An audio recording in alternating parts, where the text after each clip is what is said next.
Welcome back to Red Dirt Resale, where we cover everything related to the resale business and of course lots and lots of stuff with storage auctions. This is a storage auction story, so yes, it's storage auction story time.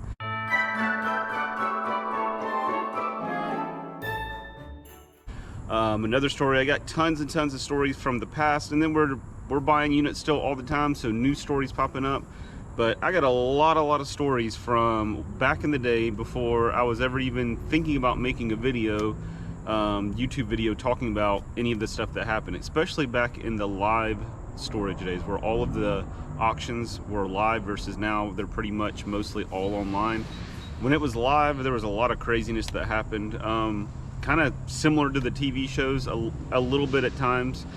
Some stuff crazier than what you see in the TV shows, some stuff, you know, not as crazy, you know, that was made for TV. But this is a story that kind of shows you just how small the resale world can be. All right, back when we very first started, not when we very first started, but in the early days, we were selling stuff at a thrift store. We didn't have our own thrift store at the time. We had multiple booths, and we had a booth at this thrift store. It was upstairs, and we did everything in this whole booth was $1. So we just loaded this thing down with tons of the stuff we were getting out of storage units, and people loved it. Literally, the ladies that worked there, when they saw us coming in, we would have totes and totes full of stuff. They would go running up there because we were pricing all kinds of stuff for $1. And at the time, probably a lot of stuff that was worth way more than $1, because, you know, you just learn as you go, and there's a lot of stuff I didn't know about. And it was like, hey, I got all this stuff for $100. I sold some furniture for that piece for $100, that piece for $200, whatever the case was, and I got all this other little stuff left. So dollar.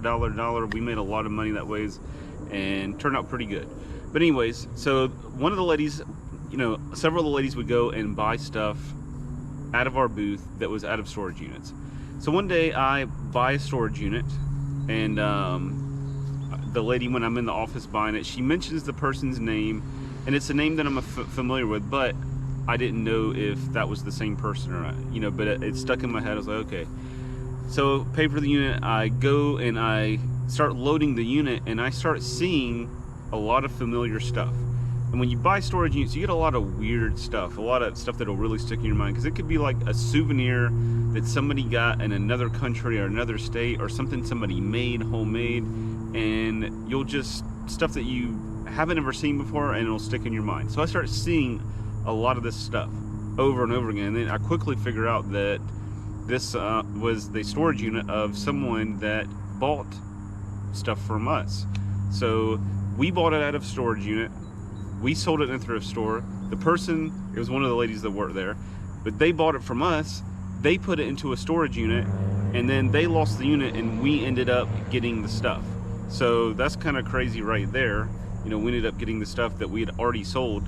So then, you know, we're bringing all the stuff back to our warehouse at the time, and I'm like, you know, telling my wife Leah, I'm like, well, this is going to be interesting because so-and-so, I'm not going to say the lady's name because people might know her or whatever, you know, people that here are local might know her, and, you know, I just don't want to put her name out there.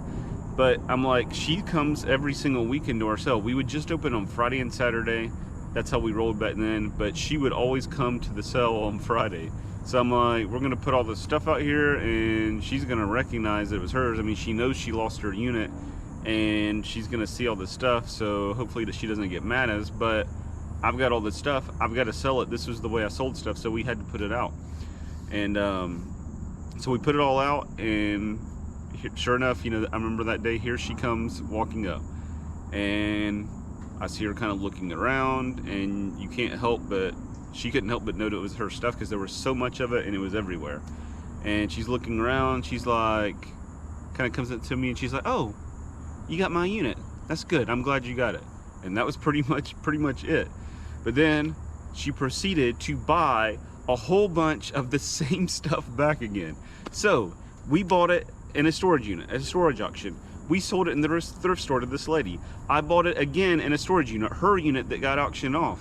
And then I sold it again to the same lady. So stuff that I bought in a unit that was somebody else's, sold it to her, got in a unit again, I sold it to her again. I mean, a lot of stuff. She was like, you know, it's kind of like, it was really weird. She bought a whole bunch of stuff that she had lost in that unit. So Didn't matter to me. I was like, well, you know, however we make money, it doesn't matter. But it's just funny, you know, making money on, you know, that stuff multiple times like that.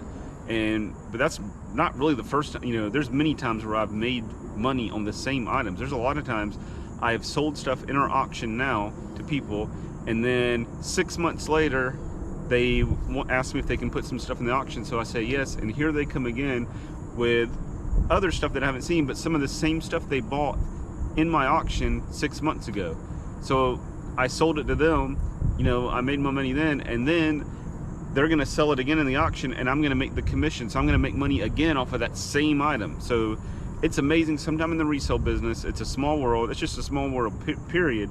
But how many times sometimes you can end up making money off the same items? I mean, there's so many different examples I've had where I've just made money over and over and over again on the same items. And sometimes it's really weird. Sometimes it's really funny, but that's just the way it is. But that's just the way life is in general. You start to figure out in life that it's just such a small world. In the resale business, some of these items, it's like there's no telling certain items how many times they've gone in the circle of resale, the circle of life, where they just get, you know, sold over and over again and keep ending up in different avenues and venues, and another person buys it, you know, with the idea to resell it, and it just kind of keeps floating around and circling back like that. But that's it on that story. It's a small world in the resale business, you know, and it's just funny how many times you'll end up selling this stuff. But that's it. If you like this video, give us a thumbs up, hit the like button, leave a comment, ask a question. If you haven't already, hit the subscribe button. Way more stories and lots more of everything to do with the resale business, including everyone's favorite, you know, when we buy them units and we go through it and we, you know, see all the surprises and treasures that we might find. Y'all have a good one.